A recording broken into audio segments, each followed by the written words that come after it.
with the rules of our class. What are the rules that we are going to pertain to? We are going to pertain to time. I'll give you a time and I'll stick with the time. Whatever time I give you, you must be there at that time and that time exactly. The next thing is about respect. Respect is a very important word for me. My job is to respect you, is to treat you like adults, because you are not children, you are all adults. Our job here is to come learn how to code, how to write it, close and go.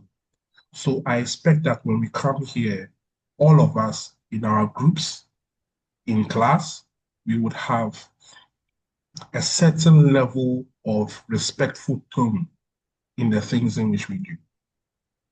Is that clear?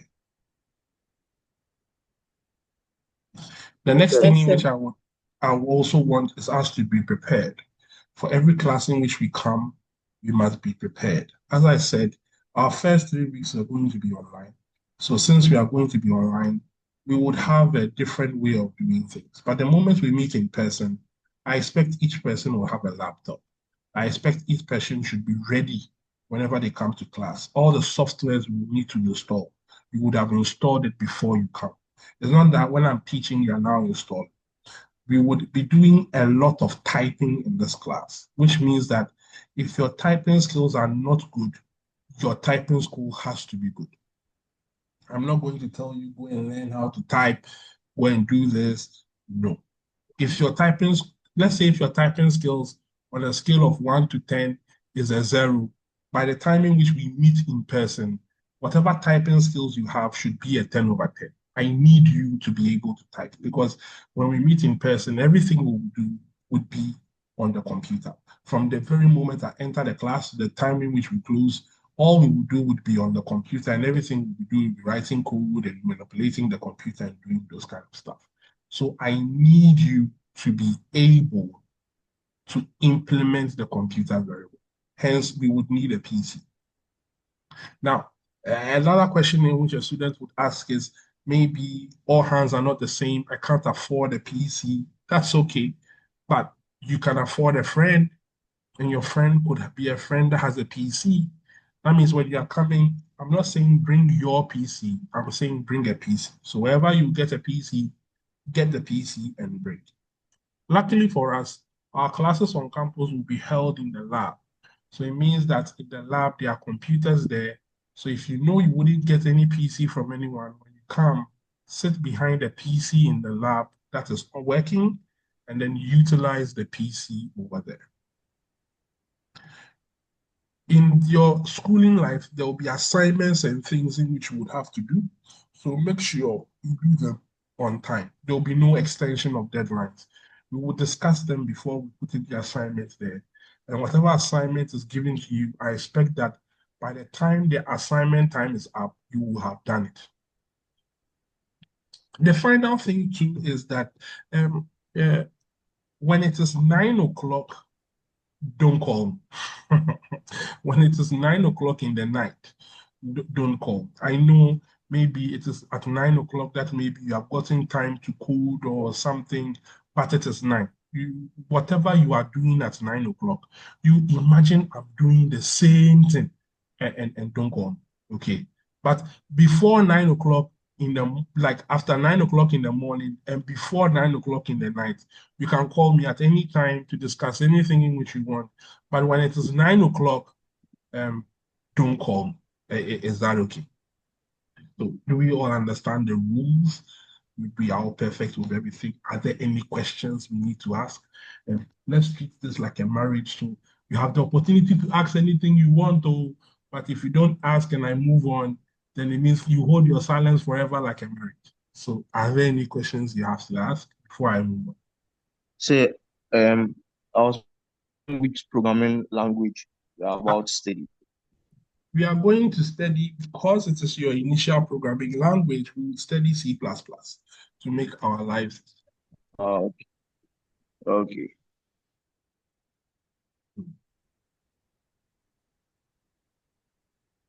Okay. perfect. So if there are no other questions, then let's keep on cracking and then get moving.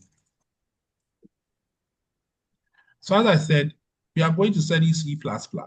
So we'll do the introduction to programming, data types, control flow languages, functions, we'll do arrays, we'll do pointers, and we'll do a bit of file handling in this class. Now, in this class, to be honest with you, the class is in two folds. We have introduction to programming and problem solving.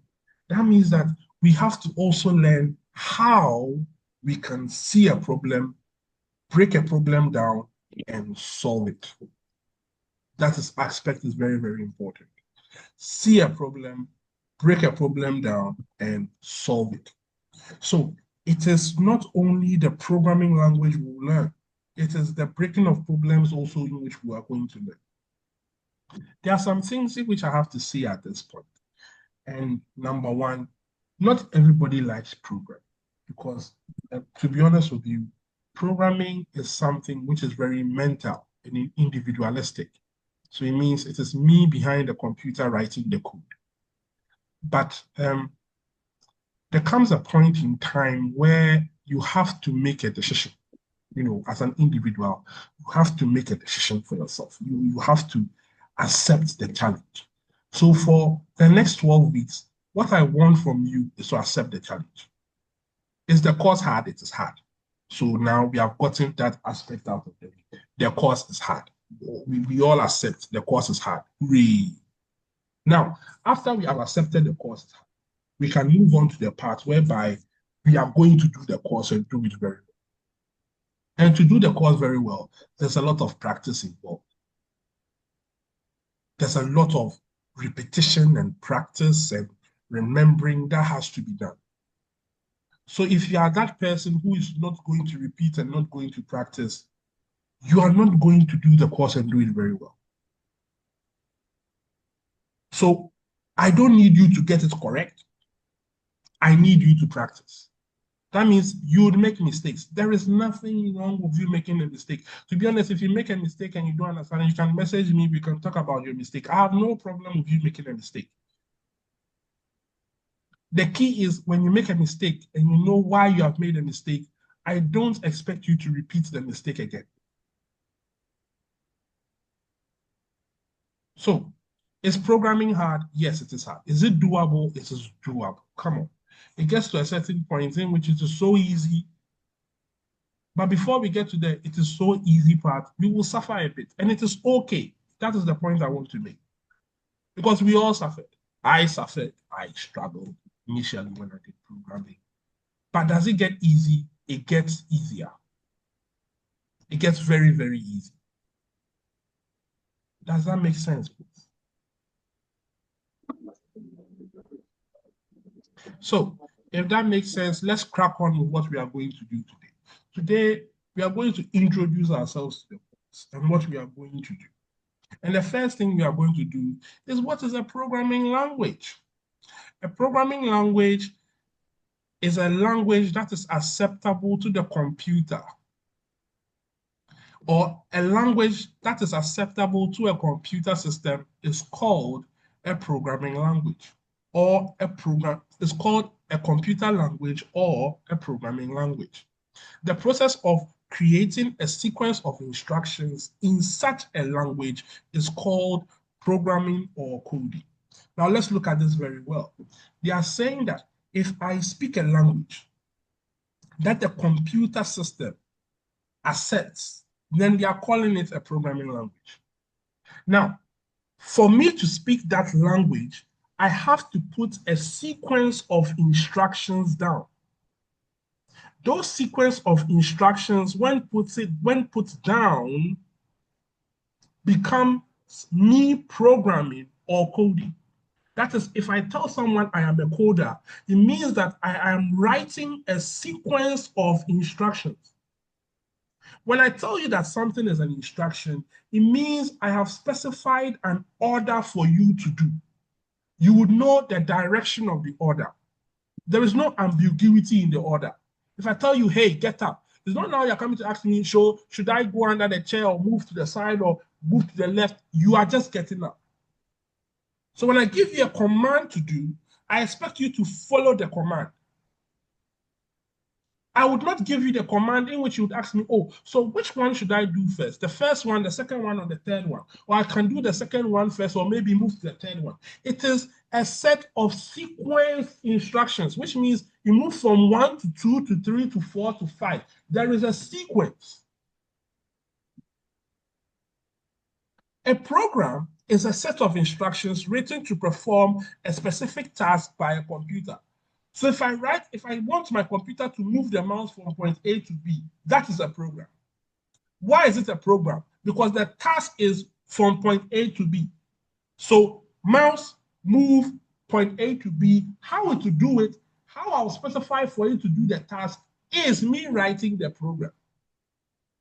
In this short extent in which I'm speaking, we have seen sequence of instructions, we have seen set of instructions.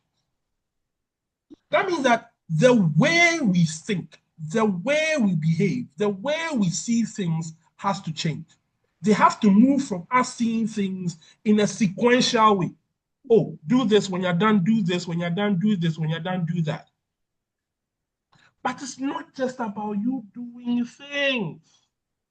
When you do one, when you do two, when you do three, when you do four, by the time you get to the fifth one, we should have achieved our task. That means that if I give you a set of instructions, like I want you to boil an egg, and at the end of the day, I don't get the egg, I haven't written a program. Because the program is not just a set of instructions, but it's also to perform a specific task. So if I don't perform the task, then I haven't written the program. So there are two things. Must have a set of instructions, and the set of instructions must achieve a specific task. Now, when I group all of these programs together, then I have a software. So a software is a group of individual programs that have been put together to achieve specific tasks. Now, before I go on, there is something I have to say very quickly. I can code. I, the teacher, I can code.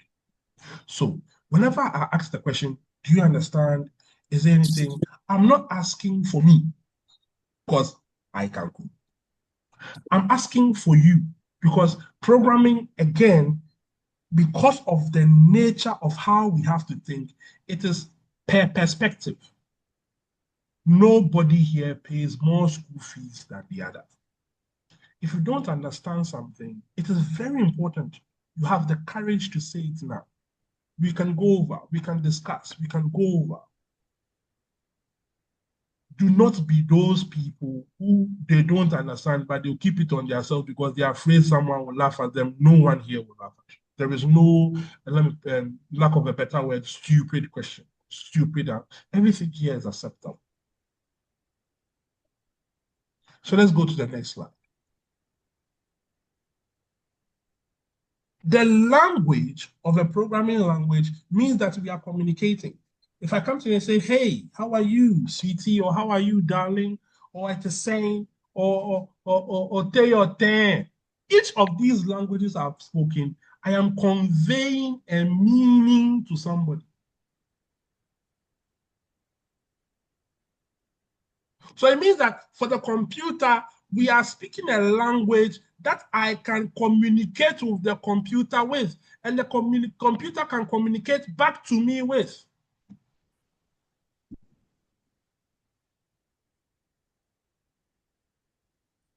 We as people take a lot of things for granted, like the statement, I am going home to eat. If I was to ask any of you here, oh, in this statement here, what is the adverb? The person may struggle, say adverb, cry, then adverb, a noun is a verb, is a doing well, and all of those things. We remember those things in which we learned back in school.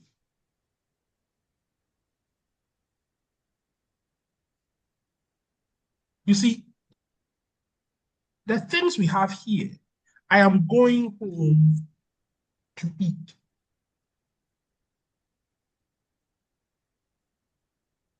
It is broken down into grammar. I would never say I am home going eat. There is a structure of the words. The I must follow am because the subject must follow the auxiliary verb. The same way when we are writing code, there is a structure, there is a grammar. The same way when you are talking to your friend and the person says, "Oh, I am home. I'm home. Go eat. Oh, I am home. Go eat. Oh." You look at yourself and say, "Ah, kwa we ba. Oh, kwa we ba. Where kwa we? Kwa we." That's the same way where when you are writing code, there is a sequence to it because it is a language. It is something to communicate. That means something must follow something in a particular order for it to sound correct. That is what we are going to do this semester. We are going to learn how to make the language sound correct. Are there any questions?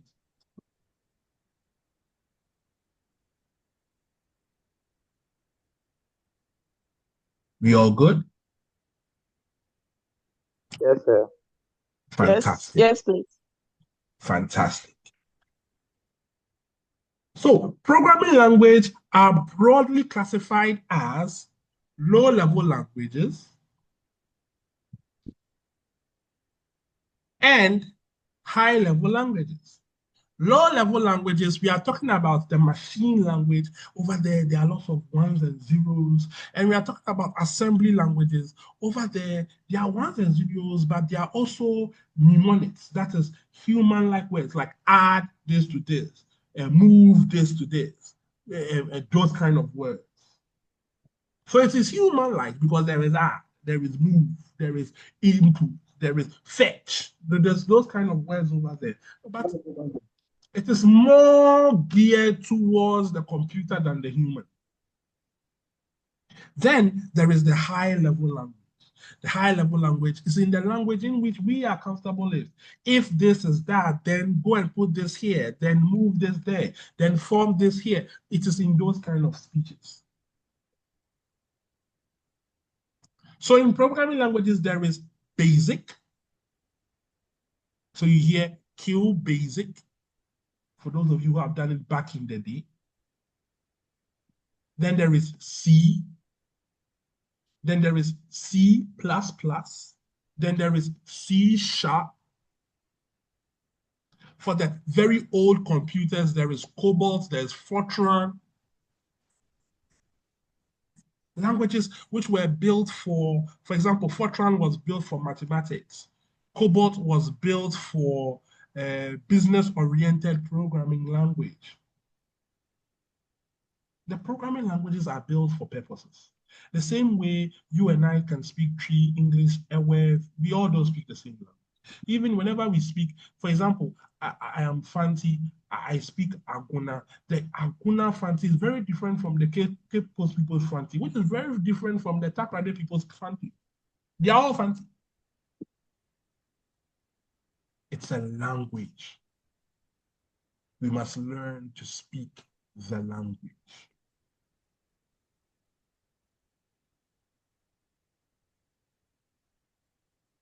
So another very important thing in our languages is the compiler. You'd realize that the language, when written in the high-level language, has to be translated to the machine language. It is the job of the compiler to take the high-level language and then map it to the machine language. So it will translate it from your high-level language in which you understand into a language in which the computer can what? Understand. In doing that, you can see that it would move it to the compiler, will move it to the assembly language. The assembly language will move it to the thinker and then the linker, and then the linker will just load it into your application.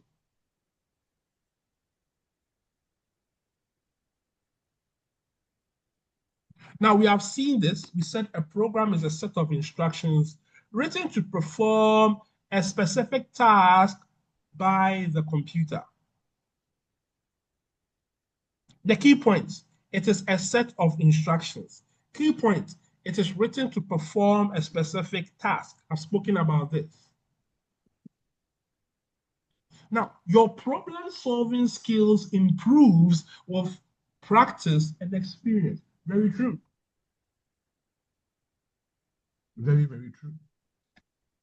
Again, programming is individualistic. So sometimes you become overwhelmed. Even I become overwhelmed. Sometimes days are there, I'm like, Charlie. So the Charlie days will come. There's nothing wrong with the Charlie days.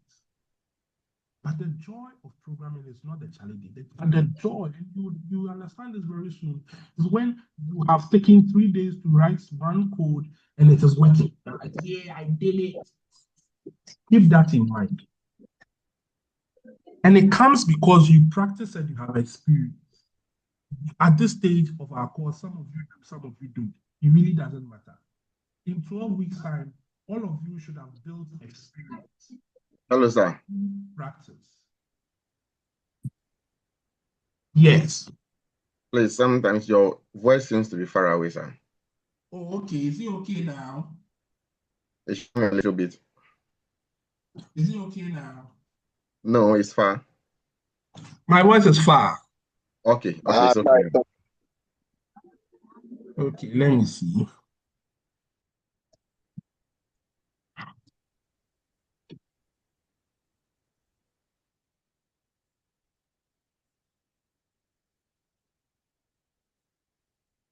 Is it okay now? Yep, it's okay. It's okay. Perfect. So, with that understanding, how do I solve a problem? Before we get to us writing code and doing all of those things, how do I solve a problem?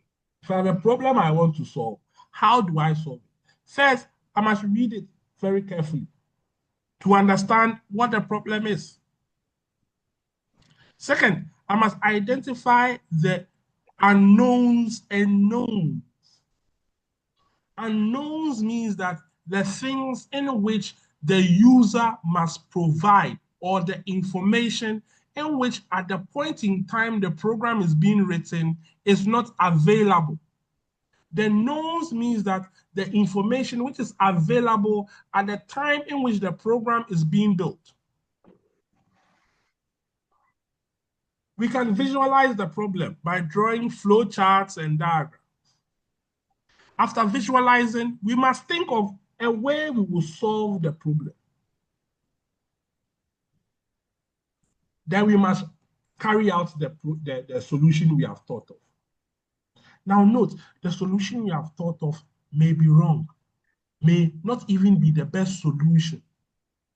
So it means after you have even done the solution, you may have to come back here and derive another plan before you come back and carry out that plan again. You may do this back and forth until you find a plan which works. And when it works, then you go and implement it. On the screen, I have how will you boil an egg? I want an egg to eat.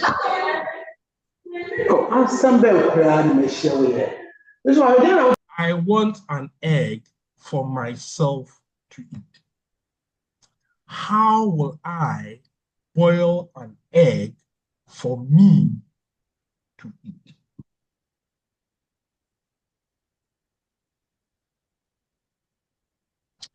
Let's start with the people we have here. Everything in life, they said women first. So let's start with Miss Priscilla Asante. Priscilla, how would you boil an egg?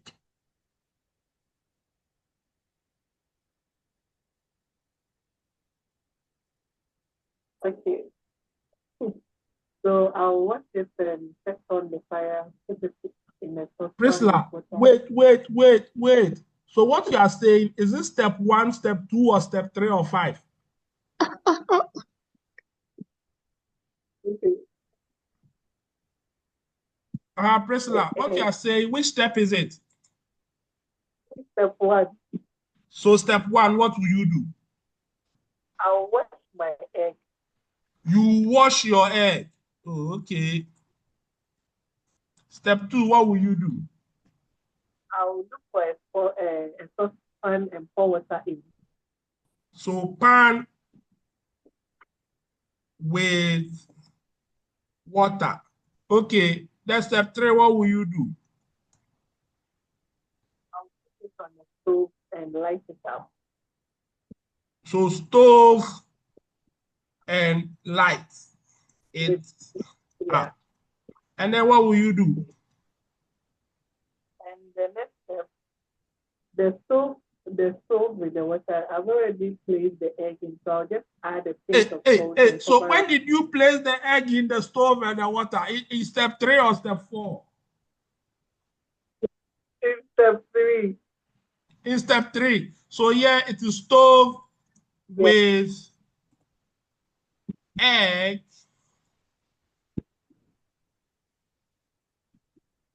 So you are putting the stove, So the you egg can on top of the stove. go with the saucepan with the water. I place the Oh, egg okay. in the after washing it. So stove with pan and egg in pan and light it up. Oh, okay. And then step 4, you do what? A piece of salt and cover it. You cover the pan. So cover pan. Okay. Step 5, you do what? So the step 4, it comes with the salt before I cover it. Salt. You put salt here too. So salt. Okay. But when you are cooking egg, you put salt inside. Oh, this one. Okay, this one. And then what again? So 100 degrees Celsius. 100 degrees Celsius. So boil at 100 degrees. Hey, Charlie. You. And then what else? So later I put off the fire. But wait, And over here, the boiling, is it for a year, a decade, 1 minute, 2 minutes, 3 minutes, 4 years? the 100 degrees Celsius will determine how cooked it is. So at 100 degrees Celsius, it means it's cooked. What you are saying, Priscilla, are you sure of what you are saying? Boiling water Eh, is at 100 degrees Celsius. Yes. Boiling water is at 100 degrees at that point, but your egg has to stay Yes. at 100 degrees for a certain amount of time before it is cooked. Or I don't even know No, why the I'm arguing movement. with you. This is your egg. I'm sorry. So over here, after I put it in at 100 degrees, what do I do? Then what do I do? Pour the water out. I'll pour the water out. I'll put off the fire. I'll put off the fire. Then step 7, pour the water out.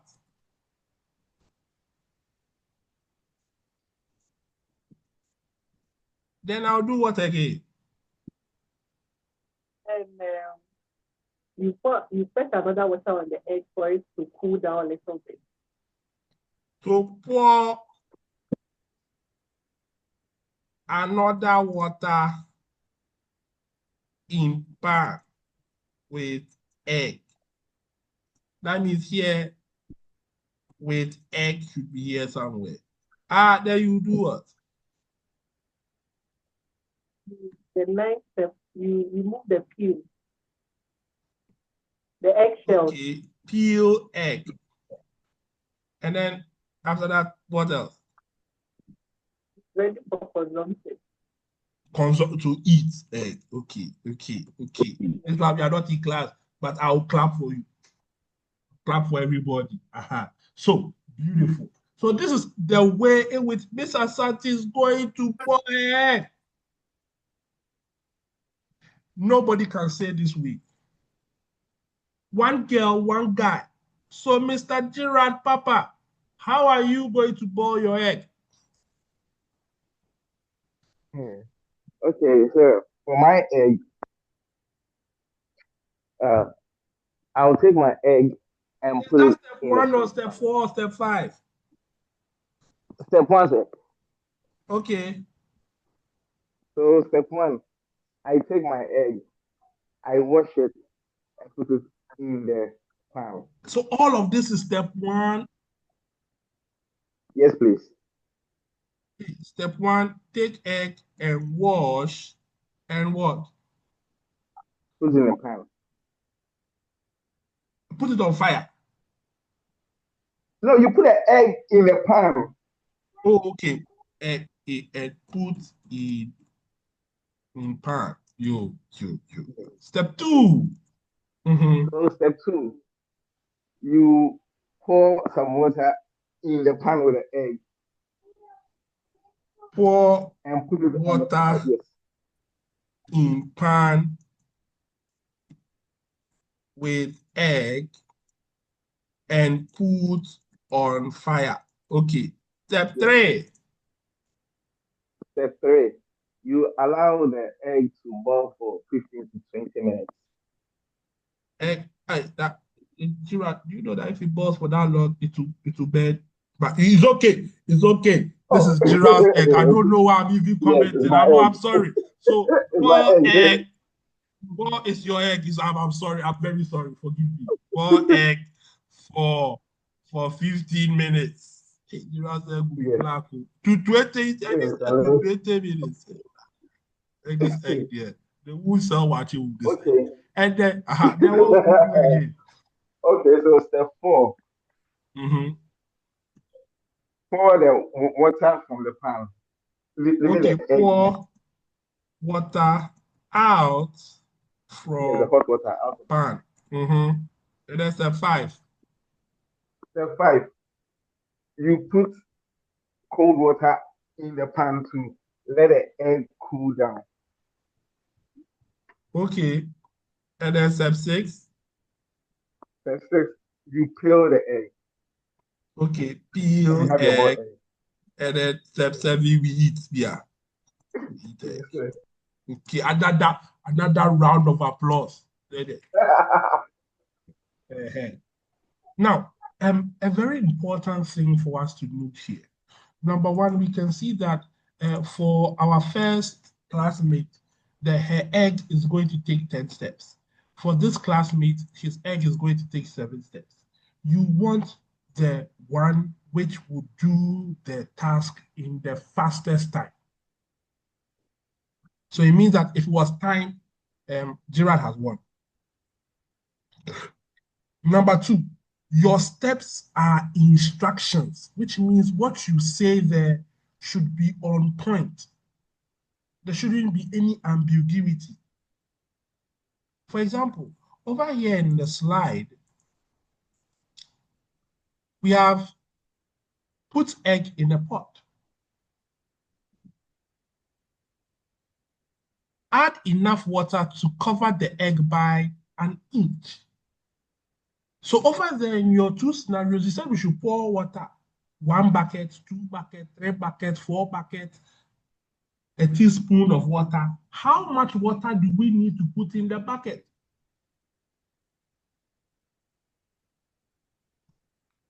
We should turn off the stove and heat the pot to medium heat. We should wait for the boil water to come to a boil. We should cover the pot with a lid. We should set a timer for our desired wellness. So if you want some of the things inside the egg, let's say 1 to 5 minutes, then 5 to 7 is medium done. Then if you want it really well done, then it is 10 to 15 minutes. Anything above 15 minutes, you are burning the egg. After the timer, we drain the water and put the egg in some ice water, and then we peel and enjoy the egg. How we will do our egg will be different from everybody. At the end of the day, we will all get an egg. At the end of the day, our answers will be the same. That is not the peak of our programming. It is the how The job in which we are doing here is the how. It is the steps. How do we get there? We are going to get there. A program is, from the definition of a program, we saw it here. A program is a set of instructions written to perform a specific task. So at the end of the day, we will achieve the task. The task is not what we care about. It is the set of instructions that will allow us to do that. We need to do it in the most efficient way, in the fastest way, in the most logical way, in the way in which it's not ambiguous, in a way in which we can say that this is step one, this is step two. So if I don't do this, I don't go and do that. Do we understand? Another way I can do my egg is that step one, I can place my egg in the pot and add water and cover it. Step two, I can boil I can boil water on medium dry heat until it boils. I can turn off the heat, cover the pot, and let the egg sit for a certain while. And then I can drain the hot water from it. For this, I use 5 steps to do. Here, I use 9 steps to do. They all boil the egg. All of them, the instructions are very clear. Our program is supposed to run and do things at a very fast rate. Who can do it the fastest? Who can do it the best? Who can do it without any fuss? Do we understand? Yes, sir. We are going to Yes, have please. some fun in this class.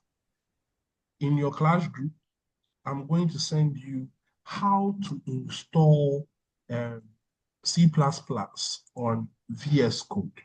So we are going to be using VS Code. I'll send you a video on how to install VS Code. This is nothing complex.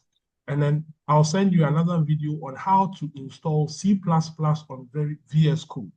That is a bit complex, but when you follow the video, you would understand how to install it. If you don't, when we meet, we'll just use a second to install it for everybody so that we can move on from there. When we meet next week, we'll start our class by talking about a very important topic. The topic is about variables and how we are going to solve variables and how we are going to implement variables. And then once we do that, we'll see more of the problem solving and how we are going to think. Today's class was to introduce the course, was to plant a seed in your mind on how we are going to think. We are going to think differently. We are not going to think in the normal way in which we normally think. Everything we do has to be step by step, has to be layered in the way in which we do things. And we are going to try and have some fun. It's a class, and I know classes are difficult and all of those things, but at the end of the day, we are going to code. We are going to see if we can build some stuff and analyze some stuff and do some stuff.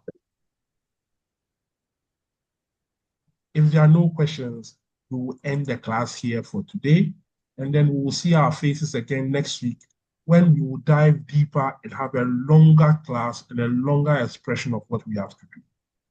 And in your class group, by the end of the week, I'll make the notes available and everything in which you have to go and analyze available. Are there any questions before we go out?